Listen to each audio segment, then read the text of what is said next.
Dalam video hari ini kami tunjukkan kepada Anda. Kami akan memberitahu Anda tentang 5 dosa tersebut. Karena tindakan mereka, manusia hancur. Pria itu merasa terhina dan dipermalukan. Dan pada saat yang sama, kita akan berdoa. Semoga Allah melindungi kita dari dosa-dosa ini dan segala jenisnya. Lindungi kami dari dosa besar dan kecil. Seseorang datang ke istana Hazrat Mullah Ali Al-Murtaza. Dia bertanya kepada Hazrat, "Siapa dia?" Itulah dosa terburuk yang menghancurkan kelangsungan hidup manusia. Dan dosa ini terjadi di dunia dan akhirat. Mereka mempermalukan orang seperti ini, bahwa tidak ada seorang pun bagi manusia di dunia ini dan di akhirat.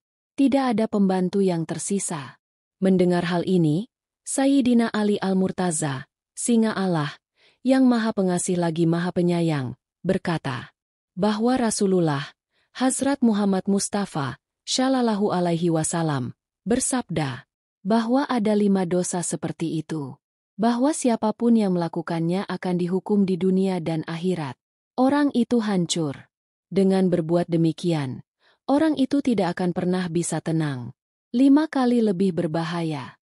Itulah yang membuat seseorang dipermalukan bahkan di dunia ini. Dan dia akan dipermalukan di akhirat juga. Itu juga hancur di dunia. Dan itu akan dihancurkan di akhirat juga.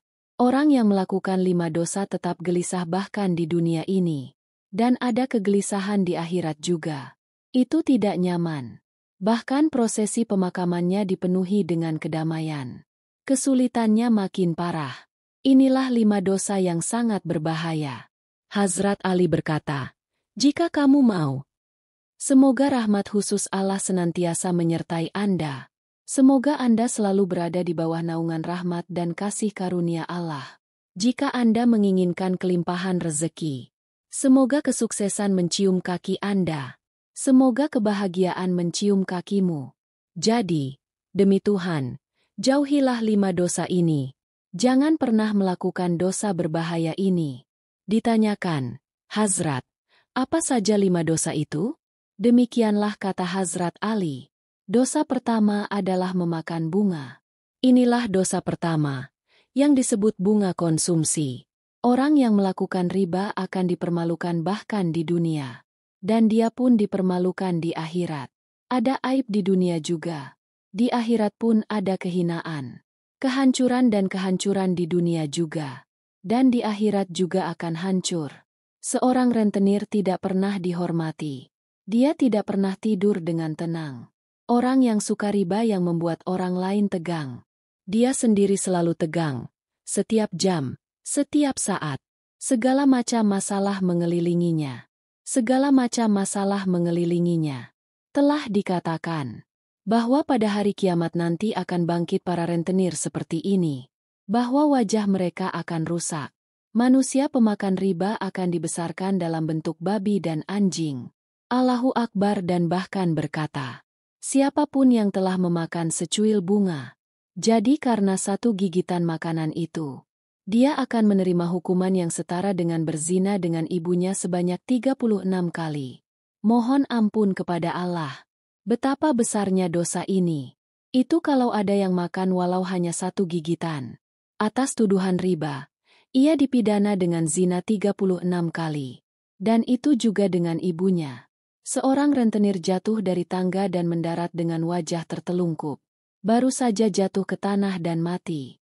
Putranya berduka atas ayahnya selama beberapa hari. Suatu malam, sang anak melihat ayahnya dalam mimpi.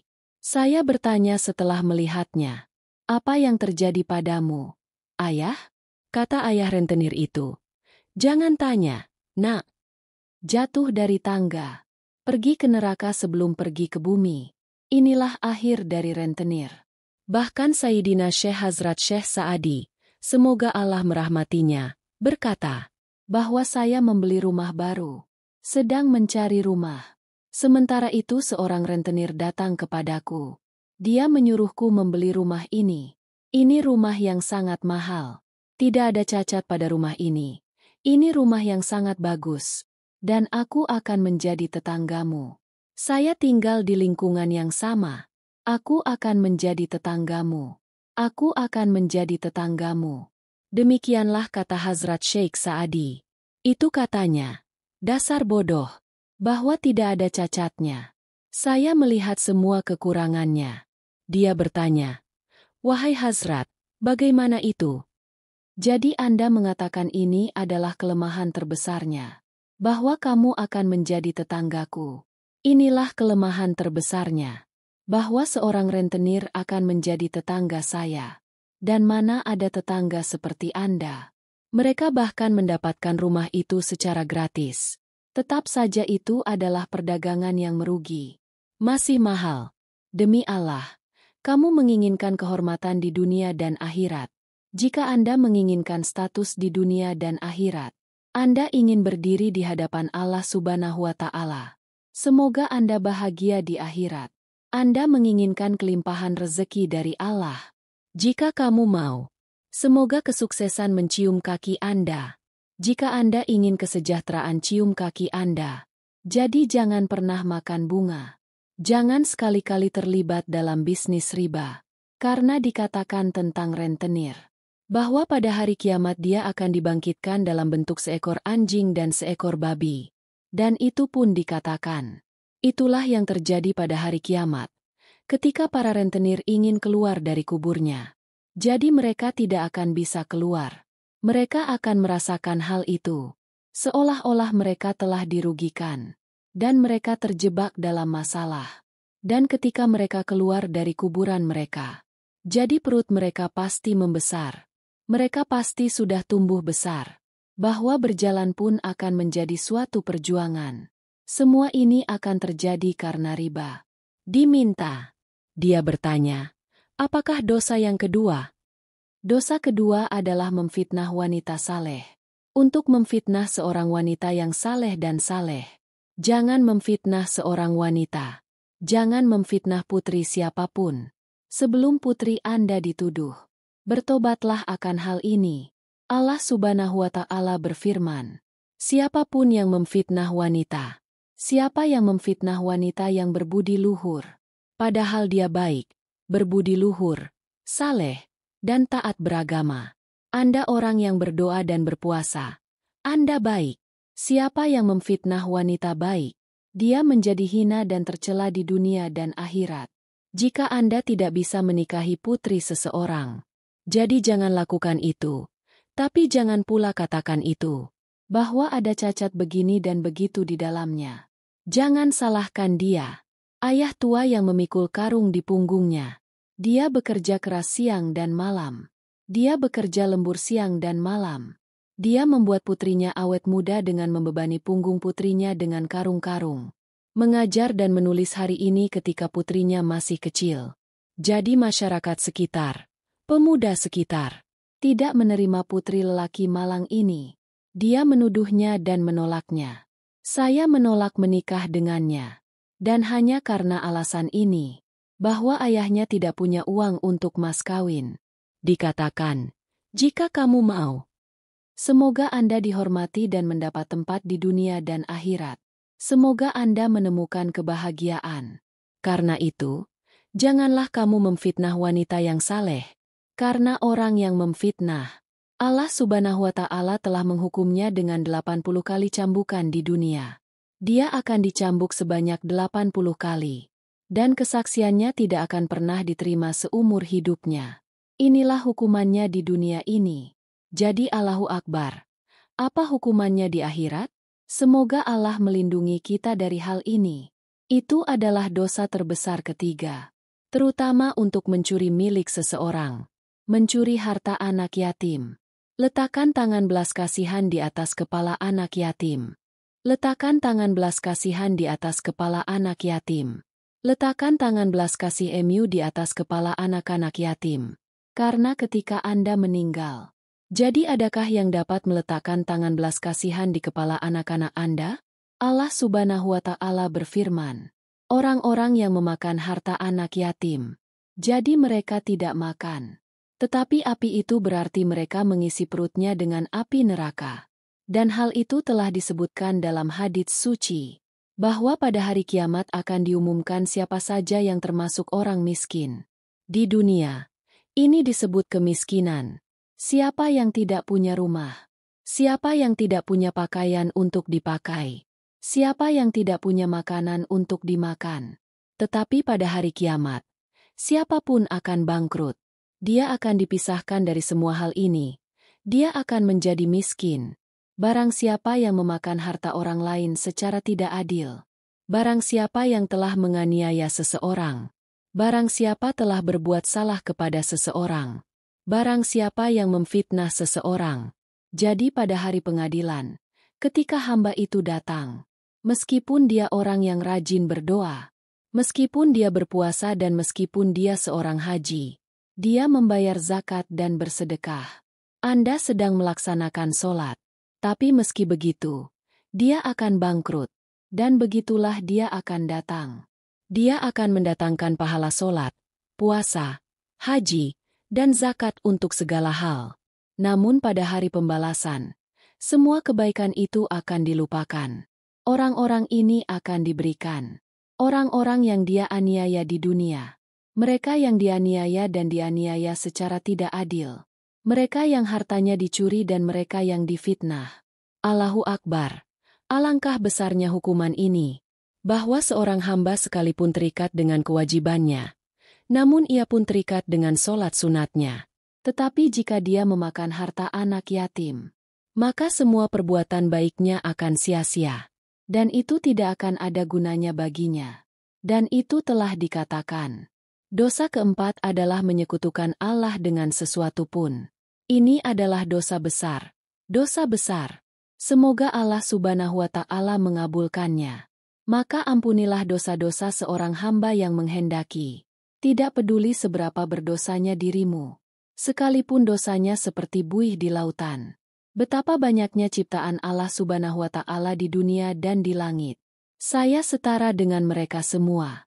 Namun, Allah Subhanahu wa Ta'ala akan mengampuni dosa-dosa seorang hamba. Tetapi satu orang seperti itu, beberapa orang seperti itu.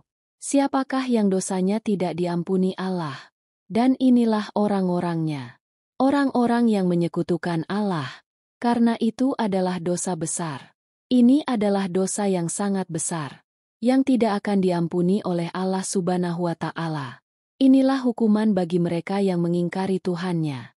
Itulah hukuman karena mengabaikan Tuhanmu. Karena Tuhan menciptakan kita. Tuhan menciptakan kita dan mengirim kita ke dunia ini. Tetapi beberapa orang yang kurang beruntung memang seperti itu.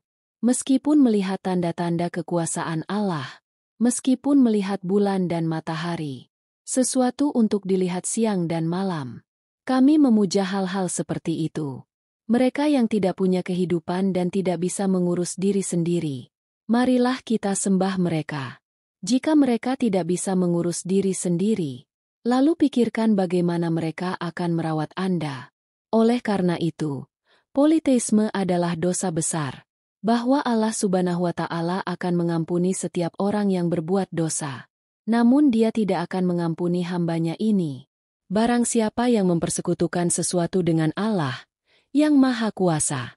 Dan dosa kelima dan terakhir. Hazrat Sayyiduna Ali Al-Murtaza, singa Allah, berkata, ini adalah dosa kelima dan paling berbahaya. Dosa yang paling besar akan didengar dengan telinga hati. Orang yang mengucapkan mantra pada orang lain adalah penyihir. Bahkan makanan dari rumahnya pun terlarang. Bahkan air dari rumahnya pun haram. Bahkan minum susu dari rumahnya pun haram. Bahkan garam dari rumahnya pun dilarang. Segala sesuatu di rumah ini dilarang. Seseorang yang memberikan sihir pada seseorang. Siapakah yang mau mempermalukan seseorang? Yang mau mempermalukan seseorang, untuk memberi seseorang ketegangan, untuk menyakiti seseorang, seseorang yang memberikan mantra pada seseorang. Jadi penderitaan adalah suatu hal yang nyata. Orang yang berkelana lalu kembali padanya. Akhirnya, sampai ke orang ini, kemana dia pergi dari sana? Jika seorang penyihir ingin menyakiti seseorang, maka kejahatan itu kembali padanya. Dan inilah hukuman terberat bagi seorang penyihir di dunia. Bahwa dia dikecualikan dari lingkaran Islam. Dia menjadi seorang kafir. Dan dia meninggal dalam keadaan tidak percaya. Kalau ada yang merapal mantra pada orang lain, berikut alasannya. Orang itu kaya sekali, hartanya akan habis. Jika seseorang merapal mantra pada seseorang karena alasan ini, istri si Anu cantik sekali. Biarkan istrinya terpesona. Istrinya harus dibuat sakit. Jika seseorang cemburu pada seseorang karena ini, bahwa dia memiliki banyak anak. Jika seseorang meninggalkan seseorang karena ini, semoga bisnisnya berjalan dengan baik dan mantra harus dicurahkan padanya. Jadi orang yang pergi ke pesulap untuk melakukan sihir. Sejak hari dia pergi, sejak saat itu, Allah Subhanahu wa Ta'ala tidak akan menerima doanya selama 40 hari. Dia pun tidak menerima puasanya. Dia pun tidak menerima doanya. Dan jika dia meninggal dalam kondisi ini, maka dia pun mati karena tidak percaya. Jadi pikirkan saja. Ini hukumannya. Siapapun yang menghasut seseorang untuk melakukan sihir, siapa yang pergi ke tukang sihir dan meminta orang lain melakukan sihir, kalau begitu pikirkan apa yang akan terjadi pada pesulap ini. Siapa yang membuat hidup orang lain menjadi siksaan? Semoga Tuhan tidak pernah melakukan dosa ini. Inilah 5 dosa tersebut. Itulah yang membuat Allah Subhanahu wa Ta'ala sangat murka. Jika kamu mau, semoga rahmat Allah senantiasa menyertaimu. Semoga rahmat khusus Allah menyertai Anda. Semoga Anda selalu berada di bawah naungan rahmat dan kasih karunia Allah. Jadi jangan pernah melakukan 5 dosa ini. Hindari dosa-dosa ini. Jauhilah dosa-dosa ini. Insya Allah, niscaya Allah akan memberikanmu kemuliaan di dunia. Dia akan memberimu tempat. Dan juga di akhirat. Semoga Allah memberimu kehormatan. Anda juga akan sukses di dunia. Dan Anda akan sukses di akhirat juga. Akan ada kelimpahan rezeki dan kemakmuran.